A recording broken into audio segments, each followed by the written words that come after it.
Hello and welcome to the first episode of the MMA Opinion Roundtable. In this show, we will talk about upcoming events in MMA and what is going on in the world of MMA. We will invite admins and followers to talk about what's current in MMA. On this week's episode, I am joined by the MMA Opinion podcast co-host and SBG Cork City head coach Liam O. Griffin. How are you doing, Liam? That's bad now. Just eating a Jaffa cake. And I'm also joined by MMA Opinion admin, Mr. David Hay. How are you doing, David? What's happening, man? Good to be on. Very good. So, without further ado, we'll get straight into it. There's a lot to talk about post UFC 257, obviously. Dustin Poirier had a big win. Chandler had a big win.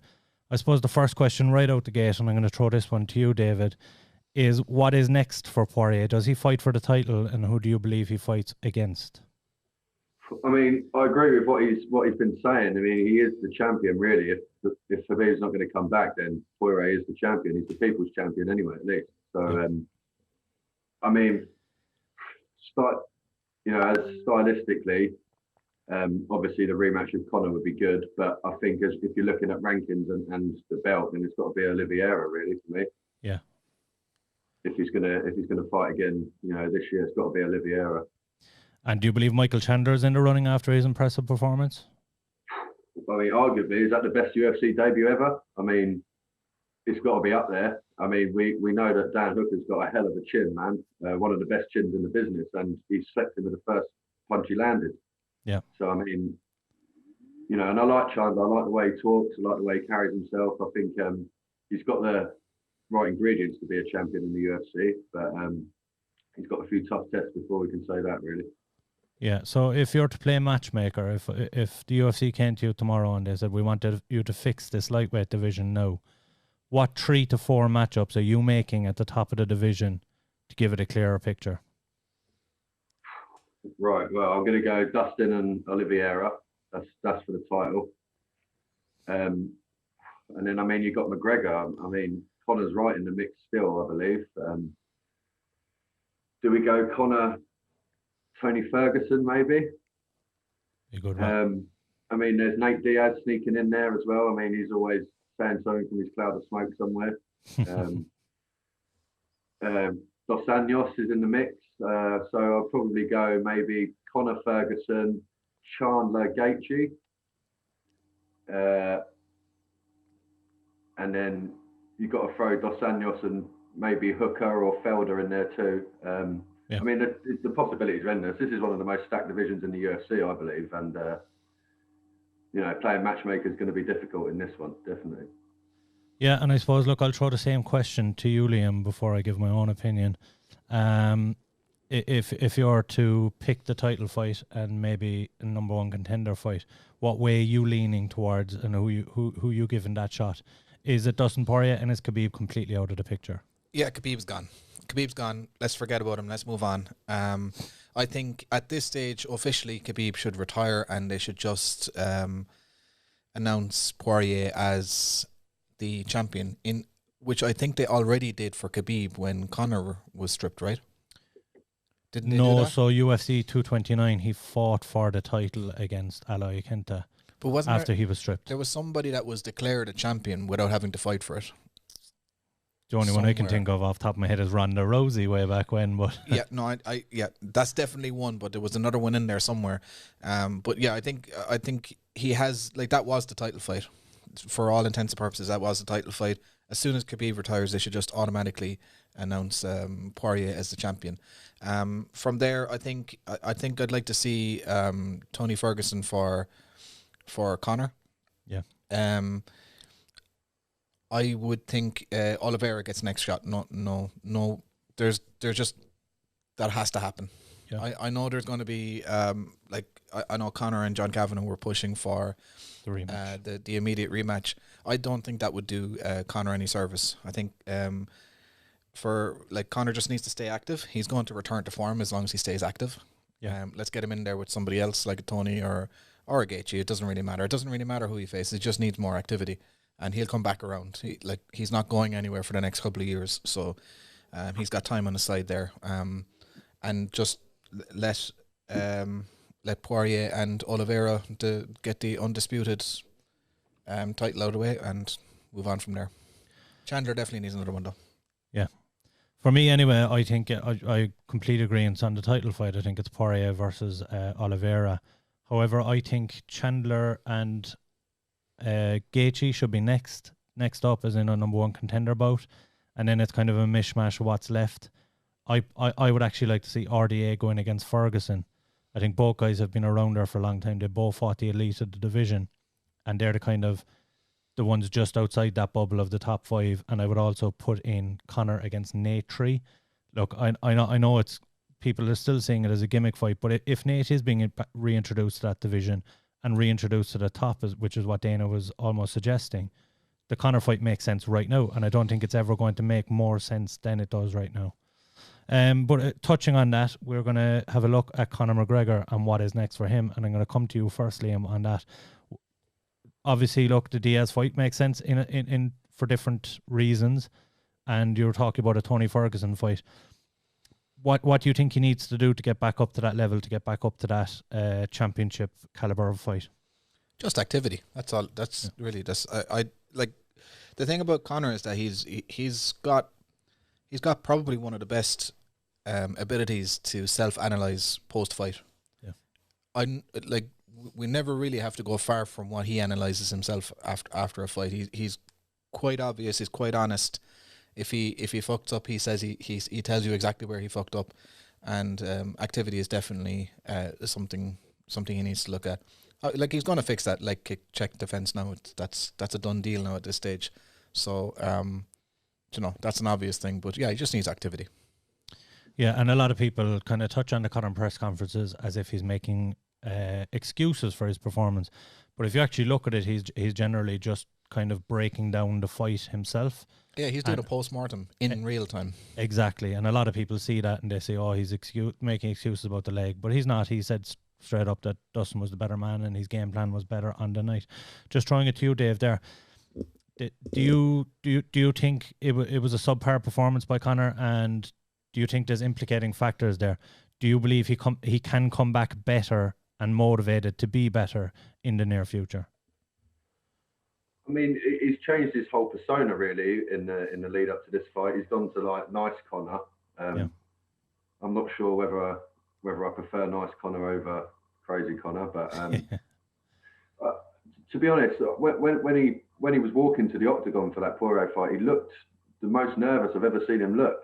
If it is nervous, but he didn't have that same energy, charisma, that same aura. Yeah, and I do think it was a subpar performance. Yeah, I think he was concentrating far too much on the boxing and neglect where are his kicks, where are his side kicks, his oblique kicks, what that he's relied on before and used to perfection before. They weren't there. Yeah. But I think Conor's the technician and Dustin's the brawler, and I still believe Conor's got the better skill set, but he can't match the heart of Poirier. He just couldn't match the heart and the desire and the will to win on that night.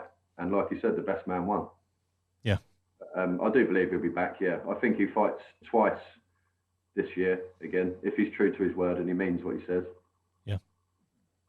Yeah, I agree. I do see Conor coming back this year, and as I said, hopefully it's a big match. Hopefully it's one that they can still sell, and I do believe just for that reason that the Diaz 3-1 makes sense at this time.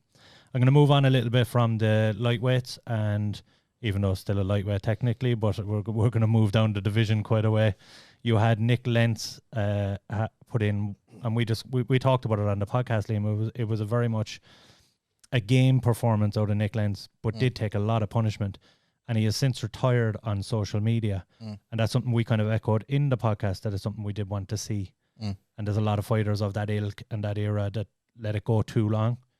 Do you think, I suppose I'll throw it to you first, David, do you think it was the right time for Nick to hang them up? And do you think that do you think he went too long already, or do you think it was the right time right now to hang them up? I mean, the too long already thing is hard to say because I'm not a fighter. I've not been in there. I don't live the fighter's life. So I mean, I guess you could say that only the man himself knows when it's time to give it up. But obviously, he's a true veteran, Nik Lentz. I think he's been in the UFC well over 10 years. over 20 fights, I think. So, yeah, he said himself that he's only got 40% vision in one eye, I think, after the Arnold Allen fight. And that was what forced him to retire. So, I mean, I think it's good that he has retired. He's made the right choice. It can't be easy. But if you've only got 40% vision in one eye, I mean, this thing is all right with one eye, but... Yeah, no, definitely. You're going in there compromised, and there's no fighter should be going in there compromised. Liam, just basically the same sentiment. You did ask for it in no uncertain terms on our own podcast about Nik Lentz, that he'd taken too much damage. Now, the one thing I would say is it was a game performance, and he was in the fight up until the third round. Yeah, like there's obviously more to give there, but you agree that it is the right time. Yeah, I mean, it's very, very, very hard to know when the end of the line is. But, like, the vision thing is, like, it couldn't be clearer, pardon the pun. But, like, with an already compromised vision, that he's got another 40 years to live, 40, 50 years. I might be actually giving him too little years there at that stage. But it's the quality of life towards the end of his life is that you need to watch out for. And the difference in 2 or 3 fights at this stage could have a completely different effect on the end of his life, when, like, the life that he lives with his kids and his grandkids and everything. I don't think any loss of vision is worth an extra fight or 2, especially when you're not heading towards a title shot. Yeah. And we touched on this on the podcast. When that time comes that you're no longer fighting to win that belt, that you're just fighting paycheck to paycheck, and you're not, there's no realistic goal towards anything success, major success. It is probably time to hang them up. Yeah. And I mean, at this stage, he's got enough skills. Like, I mean, he's obviously in phenomenal shape.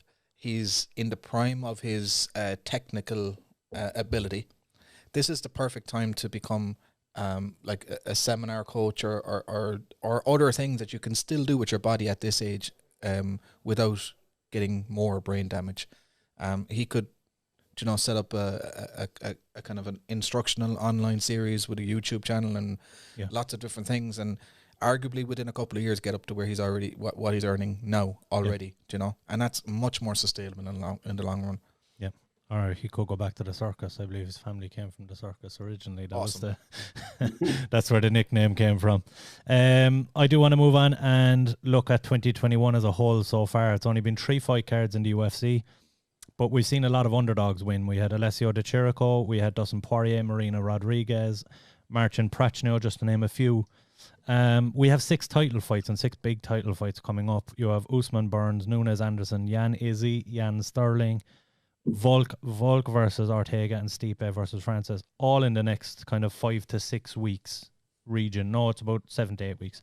But I want to come to you here, Liam, first. Do you think this is a trend that's just coincidental at the moment, or do you see this trend continuing into the year? And for you, out of those title fights, maybe some of them wouldn't be necessarily considered underdogs, but is there any new champions that you foresee kind of continuing on the trend here? Ooh. So when you're asking me, is it a trend that are you asking, is there going to be a lot of title fights throughout the year? No, I'm asking about the underdog. So okay. Are we going to continue 2021 with the story of the underdog so far? No, when we've gotten up to the main events in all the cards so far, underdogs haven't, with the exception of Dustin Poirier, who maybe shouldn't have been an underdog in hindsight, but he was the underdog and it was kind of deemed as a shock. Are we going to see that trend continue throughout the year? And looking at the big fights coming up, do you see any of those pick you up a victory? So I'm going to put on my engineering hat here for a second, and I don't think there's actually, I'm not 100% sure that statistically more underdogs have been successful this year than any other year. I think it's just been more obvious because the underdogs that have come through this year have come through in the absence of a lot of the names that were kind of taken off the cards due to COVID. Yeah. So we've had a very unusual year where we've had like guys who literally started their UFC career and within 2 or 3 fights are in the top 10. Yeah. And that's unusual. But I'm not sure statistically have the dogs done better this year than they've done in any other year. So will it continue? I don't see why not. You were saying it didn't start to begin with, as opposed to Correct. is it going to continue? I think it's just there's upsets in every card and every month of the year. So, and I don't think it's been there's been a few notable ones, but I don't think it's been statistically significantly greater than any other time. So he's completely after bursting my theory wide open, but I am going to throw the same question to you, David. Is there any of those title fights coming up in the next 8 weeks that you see any of the underdogs or maybe the challengers coming through, and who do you think is the most likely underdog to pick up a victory? I mean, as far as underdog, I'm not so sure that fits, but this particular one. But as far as challenger, I think Adesanya probably has the best chance. Yeah. In his matchup. Against Jan. And actually, by the bookmakers, he's the favourite in that, so Jan will be the underdog. Well, there you go. So got that one wrong straight off the bat. But, Welcome to the club. Obviously, I don't know. Again, I haven't looked at the odds for these yet, so I don't know. But I think Ngannou Miocic will be tasty. That'd be interesting. I think Ngannou could easily knock him clean out, but. Yeah. And again, not to burst your bubble, but Stipe is the underdog in that one again. Yeah. But again, Stipe is much equal chance as winning. I mean, he's Stipe, you know. I do love Stipe. But again, I mean, as far as title fights, I don't think Aljamain Sterling will be able to dethrone Petr Yan. I can't see that one. I just think Yan's too good. But I mean, Sterling's got the wrestling, maybe. Yeah. But. So who else have we got there? You have got Nunes and... You have Nunes versus Anderson. That's in March. Okay, so that's not one for the underdog. No chance there, no. Although I said the same thing about Poirier. Here's the thing, though. Anyone that saw Megan Anderson's performance last year, no, it was January of last year. Yeah. First round KO. She's a very big girl. She has power in her hands. Oh, I wouldn't fight her like. I wouldn't be ruling her out. I think she's one of the bigger underdogs here, but I certainly wouldn't be ruling her out. Who else is there? What other one did we not? So you have Usman Burns. That's in 2 weeks' time. You have we touched on Adesanya versus Blachowicz. We touched on Jan versus Sterling. Volkanovski Ortega is an interesting one for me, and we touched on the heavyweight one as well. So is Volkanovski the favourite or the underdog in that one? Volkanovski is the favourite in that one. Yeah.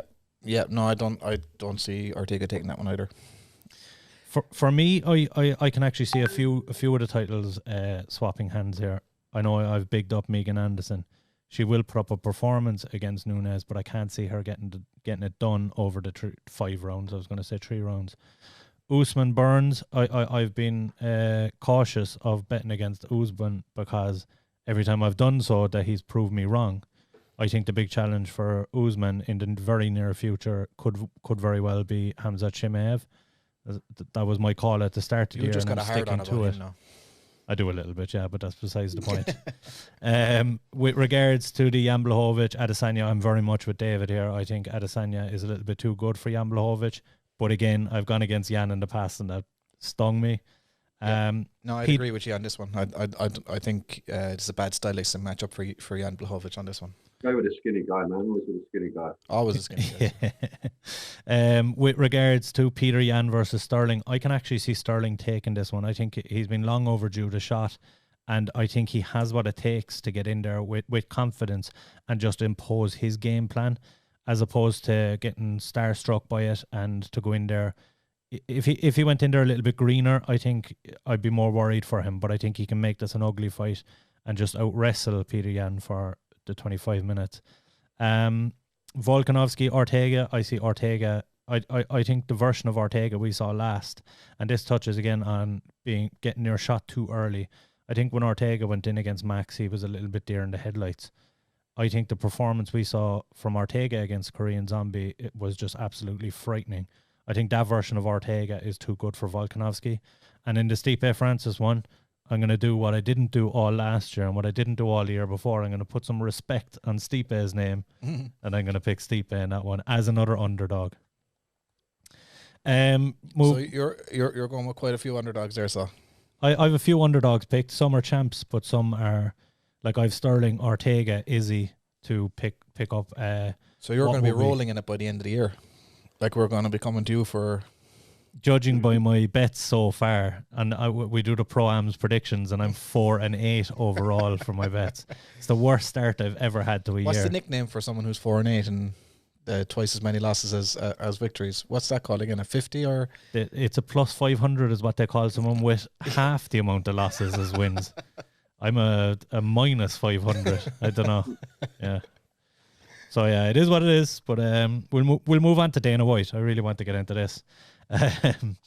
So Dana White, he's always been on the warpath, but it seems particularly this year, for whatever reason, he's come in hard for various different reasons. You have all the Khabib talk. You have a shift in political power in America, which has obviously upset him. And you have his war now on illegal streamers.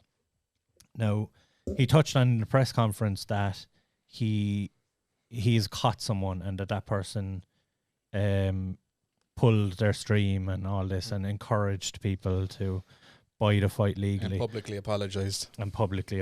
Which I don't believe for a second. I think it's all scaremongering. Well, we would have seen it by now. Somebody would have reposted that like, by all accounts, it was a publicly written letter that was posted on his Facebook stream or his Facebook page or something.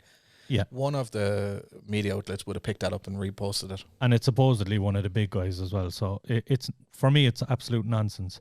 I come to you with this first, David. This is obviously scaremongering, but do you think the timing of this couldn't be worse for the UFC and for Dana White in particular, given the issues surrounding their own pay-per-view stream on last weekend and how that went with the streams dropping in the west coast of America, big issues in Ireland as well, trying to view the stream. What do you make of Dana's kind of attack on the illegal streamers? I mean, I see his point. I see where he's coming from with it. Obviously, he's not going to be happy, but I don't know whether it's some sort of midlife crisis that he's having and why it's all of a sudden he's having such a paddy about it. But yeah, like I say, I agree with his viewpoint. Obviously, I agree with you as well. I don't think any of the stuff he came out with is true. I mean, you know, who is this guy then? What someone, like Liam said, someone would have found this out. Someone would have shared this information with us. So, but yeah, I mean, like you say, it's a bad time for it, but it's always going to be, as long as there is live events, there's going to be live streamers, and that is just a part of life. He can't catch them all, you know. I mean, the FBI have got bigger fish to fry, haven't they? So, and he might even catch the American ones, but he won't catch the Russian ones.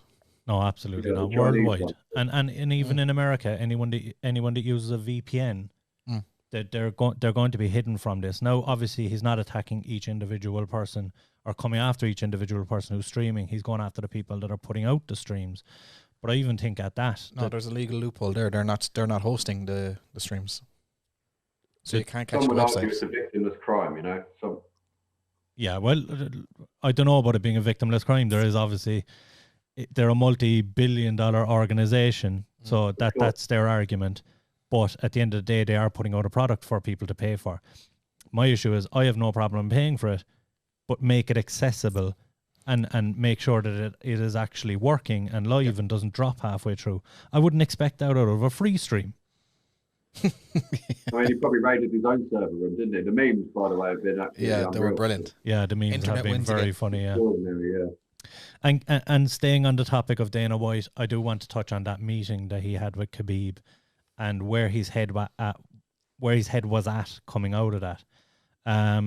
So look, my understanding of this was that he went in, he had the meeting with Khabib to try and convince him, and he came out and he made this big announcement that maybe he's coming back, and that Khabib told him that if someone looked impressive, he would come back. Khabib then talks to the Russian media and says that, no, I won't be pressured into fighting.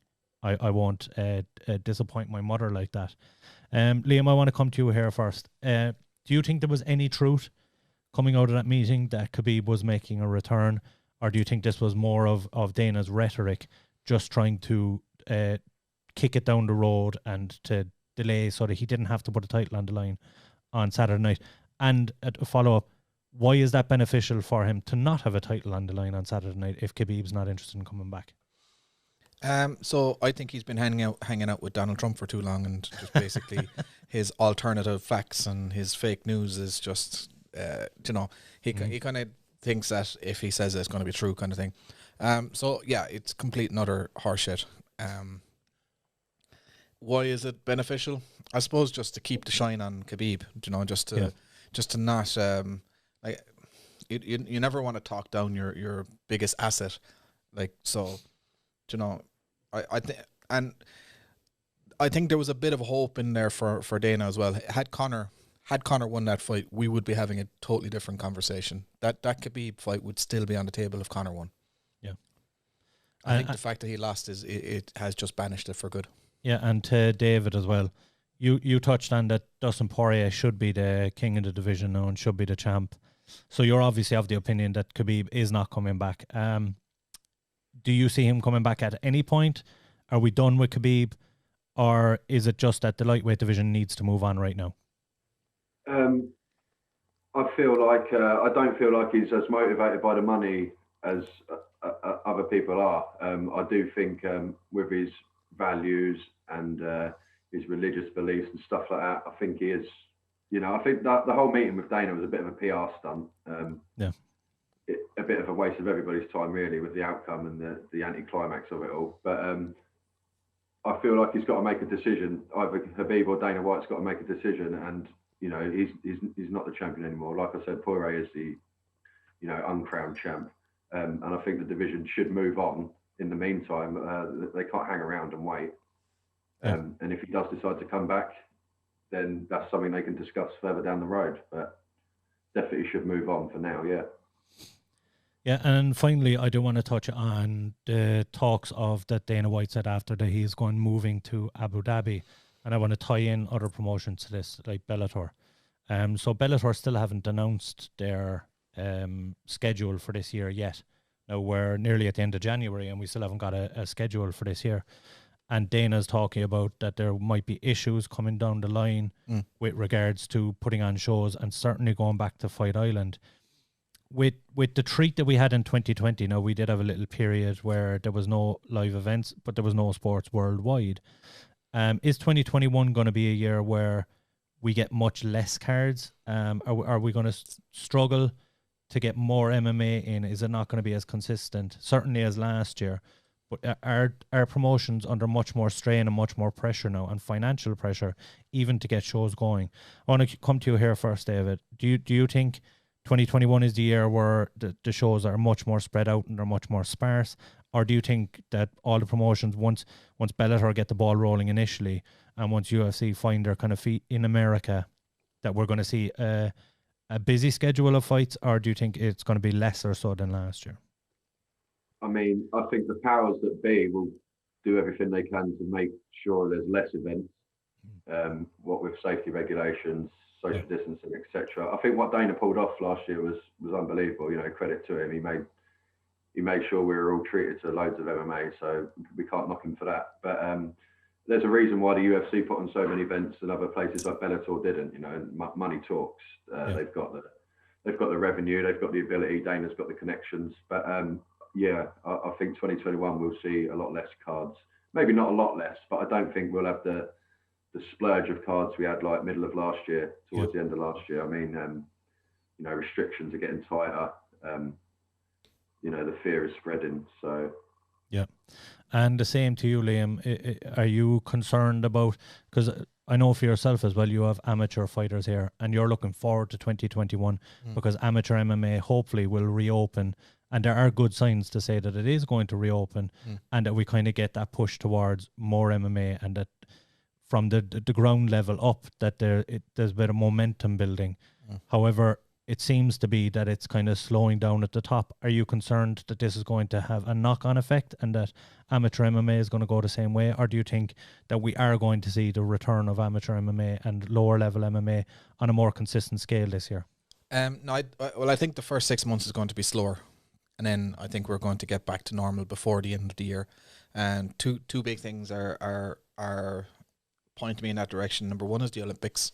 Yeah, they're going to sort something out for the Olympics. The Olympics will be the impetus for something big to kind of be figured out.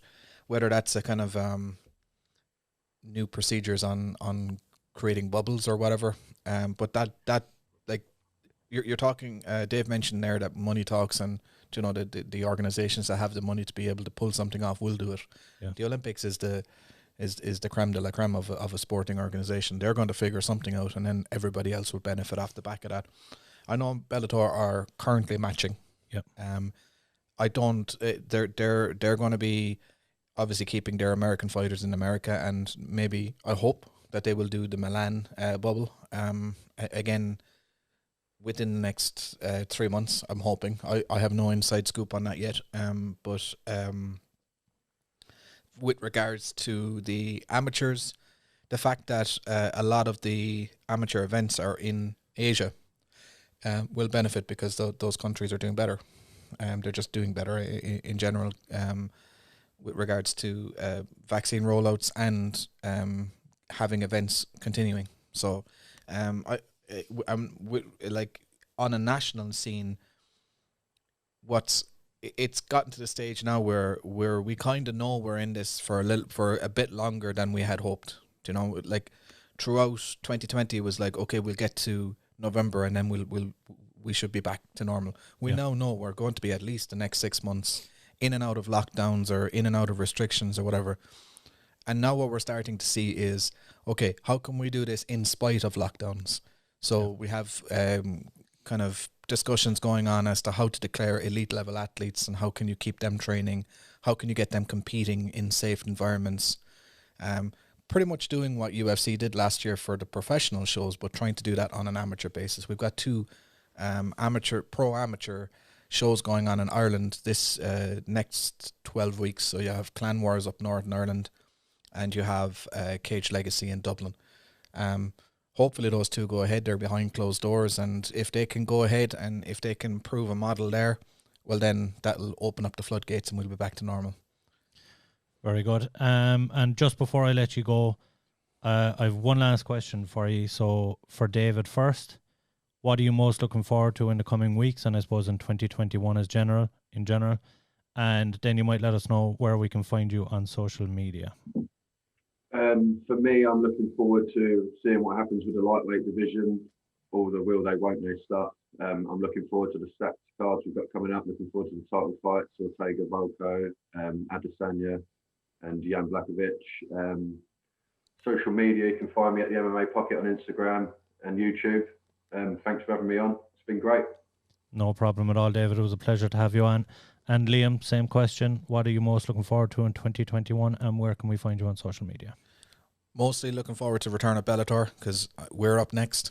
Yeah. We have Ryan the Hulk Spillane ready, waiting to go, in great shape. We'll fight his mother. You know, whoever, just give us a time, give us a date. We're ready to rock. We're there now. So as soon as Bellator announce the European show, we're packing our bags already. That's what I'm most looking forward to. I think the UFC will trundle along the way it is. Looking forward to seeing Dean Barry make his UFC debut. Get back in there for the Irish, and see how that goes. A new face, yeah. And then social media at Liam OG Griffin on Twitter is the best place to get me for MMA stuff. A lot of sciencey stuff going on there too, but MMA, I'll talk to you about MMA on there. Give me an old follow. No problem, and thank you very much, Liam, for coming on. We will be doing the show weekly, guys, and thank you very much for tuning in. Be sure and follow us on all social medias at the MMA Opinion, and give us a like and subscribe on YouTube as well. Thank you very much for tuning in.